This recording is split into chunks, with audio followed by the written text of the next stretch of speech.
Hey my thrifty friends, Tabs here from the Urban Goddess Shop. Welcome back to my channel. Today we're going to be going over PoshFest 2022 Hackathon. They came out with 6 new features. Not gonna lie, kind of disappointed. I definitely had more expectations on usefulness, I guess, for resellers. Whatever, I feel like this year I'm just no longer romanticizing Poshmark. It is literally just an app that I sell on. I don't know, the Kool-Aid just tastes funny now. It just doesn't taste the same. Still bitter about them finally admitting that they were doing A/B testing and playing with the algorithm for the last 6 months, and it took them 6 months to realize that people are done. Whatever, that was like a whole nother video. It's up here, watch it if you haven't seen it already. So we're just gonna jump into these 6 features. First was the new feature, which was Posh Shows. I'm pretty excited about it. To be honest, I am. Do you find it funny that it's like very cut and paste from Whatnot? Very cut and paste from Whatnot. Now that I've done a couple shows, I'm like, wow, the similarities are so striking. It's actually kind of funny. I'm down for Posh Shows. Hopefully I get approved when it comes to Canada, who knows. Next was QR code to print a shipping label. You can do this at the post office. This is only for down in the United States. They didn't offer it up to Canada yet. I think this is a great feature for like one-time sellers, people that sell an item every couple months, selling from their personal closet. But this is useless to resellers. Like, who is going to the post office with 5 packages and QR codes and not mixing them up and not making, like, I don't know. It's nothing, I will never use it. Let's just put it that way. I think there could have been better use, like really hammering in that cross-border shipping. And I know there's difficulties between Canada and US. I sell on other platforms. We do cross-border shipping. Whatnot is doing cross-border shipping and they're using Canada Post.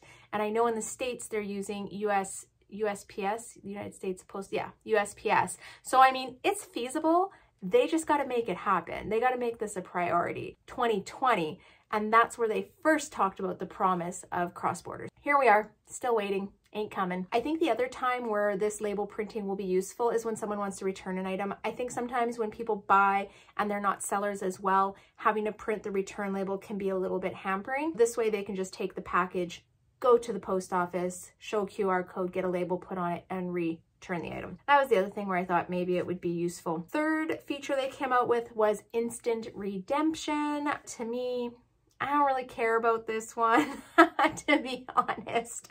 It's usually 1 to 3 days, and literally it's usually 1 to 2 days. I don't have an issue waiting 1 to 2 days. It is what it is. In order to get instant redemption though, if you want to do the e-transfer, it is a $2 fee. I did see Venmo and I think PayPal that were on there, and I think it was like a 35-cent fee. So there is charges if you want instant. Like I said, not really something I care about. And this is US only. Not available in Canada. Number 4 was Save Search. This can be found in My Save Searches, and basically what I'm understanding is they will notify you, so you can set like a search parameter and they will notify you when items pop up into this search parameter. I think this is going to be good for buyers, especially when they're like, I want this brand, this is my size, and they can get as specific as they want. As far as being a seller, I don't know where this will be useful. If you have any ideas, drop them in the comments. Oh, and on any of these points, feel free to share your 2 cents, because I feel like lots of people are going to be very underwhelmed with what they came out with. I don't know how this is going to play out for resellers, so to me, this was like a non-reseller feature. Next was Scale to Fit Photos. They said people are having issues scaling photos, and now there's an option. And I was thinking, out of all the things that we have, or like that we're requesting about features and even related to photos, the Scale to Fit is the one that they were like, we can make this happen.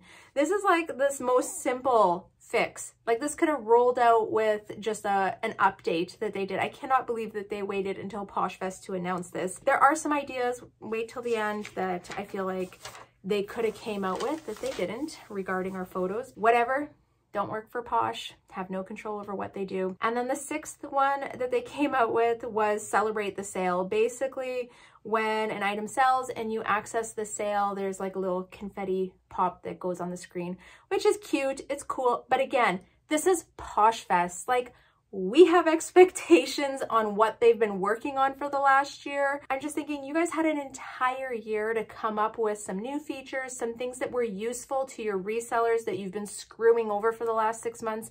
And this is what they brought to the table. I don't know, to me, very underwhelming. They did do this like little hype moment where, you know, Manish called, gave the approval, and they could tell this like top secrets, whatever they've been working on.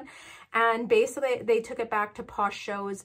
The big secret was that you can now list an item into your live show while you're doing the live show. And I was like, really? Like, I don't think that was worth the hype. Again, these are things like, this is something that should have rolled out when they did the Posh shows. I don't know. I don't think the hype was worth the announcement. They did also mention auction. You'll be able to auction multi-item inventory. You're going to be able to feature buy now items, and anyone in the show can buy an item now at that price. And you're going to be able to bundle orders during the show. These are all things that Whatnot was already doing. So when they announced it, like this was like the big hoorah, I was like, oh, okay. Like, can we be innovative? Is there anything that other, you know, auctioning sites are already doing? Could we come up with something new? The other thing that they announced, which I like, drinking my Diet Pepsi, I was like, are you kidding me? So the announcement was you can bookmark people's shows. Bookmark. Does anyone know how this works on Whatnot? You literally bookmark. That's exactly what they call it, other people's shows. Why is it so like cut and paste exactly from another app? Whatever. This is just my 2 cents. I know I'm sounding like so bitter, and this is not my vibe. This is not how I am. I'm just, yeah, I don't know. This just doesn't sit right with me lately. And then the other thing that they added in was view listings before and during the show. Again, things that are available on other apps already. That was it. That was literally it. That was the hackathon. These are the features they came out with. Do I think that these are all good features? Yes. But like, what helps besides Posh shows, which is like such a huge thing. I'm so grateful they came out with that. But what in here is going to help my reselling business? Like what, there are so many other things that I feel like we could have got that was for us, for the community. I'm not even gonna like rant on this because I just don't want to put any more negative energy into this. I just don't have words. I like don't even have words for what happened on that stage and the hype that was around this. And it's too bad they announced Posh shows before PoshFest, because I feel like that really stole the thunder. So then to talk about it again at PoshFest kind of lost its like shininess because we already knew about that. Okay, so I did a poll, or I like asked a question on my Instagram stories, and it was basically like, what features did you guys want that you think they missed? Some of these I have heard so many times. Number 1 was promoted listings. I know this is controversial, but with the way the algorithm was going, I think a lot of us were thinking, are they going to go to promoted listings? They didn't announce it. I think with rolling back the changes they made, this is going to fix a lot of the problems where we don't have to go promoted. We were all kind of sitting in this space thinking, okay, what's going on? Do we have to start paying for our items to get promoted? Like, how do we get our items, you know, up in the algorithm? Hopefully with this rollback, that's going to kind of solve those problems. Another one that popped up was split the funds you can deposit. And I actually never thought of that before, but I was like, that is interesting. See, typically I'm cashing them out every couple days. I remember someone telling, like someone on YouTube saying, don't use Poshmark like as a savings account, because if something were to ever happen with the app or someone ever got access to your account or whatever, they could transfer funds or you could lose your funds, whatever. So I actually transfer out the funds every couple days. I don't usually let money sit in there. Another thing that was brought up quite a few times was cross-border shipping. I talked about this already. I think it's just ludicrous that we cannot figure out how to do cross-border shipping on an app that literally sells in 2 different countries that share a border, and other apps and software can make it work. That part, I think they're missing the mark on that one. Next was flag inactive sellers, people that don't reply to questions or comments. And I think they could do something similar to eBay.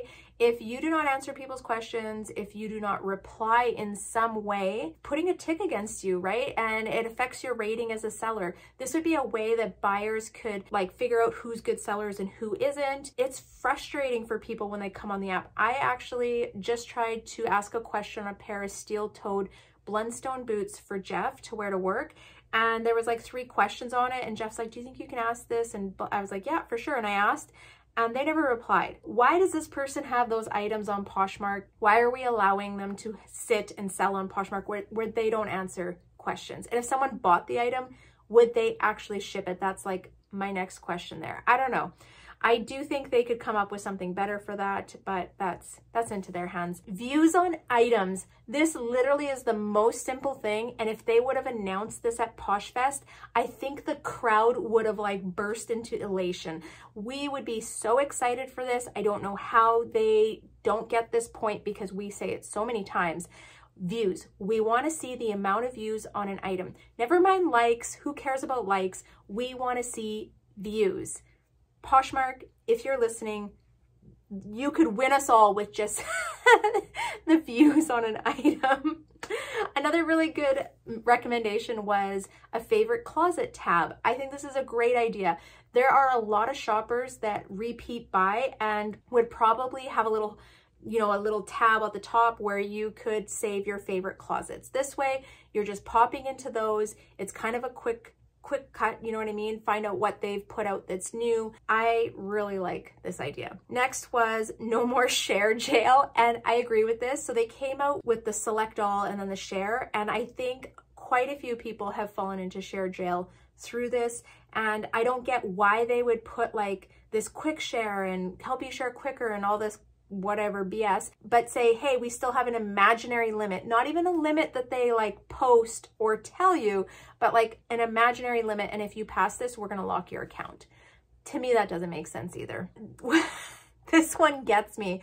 So we got crop photo, but we couldn't get background removal. That part kind of chaps me because I feel like that's probably a feature I hear most. I think most people actually don't even care about square photo anymore. Other applications do run in different photo shapes, I guess. So I think we're just kind of used to that, but that white background would be really nice.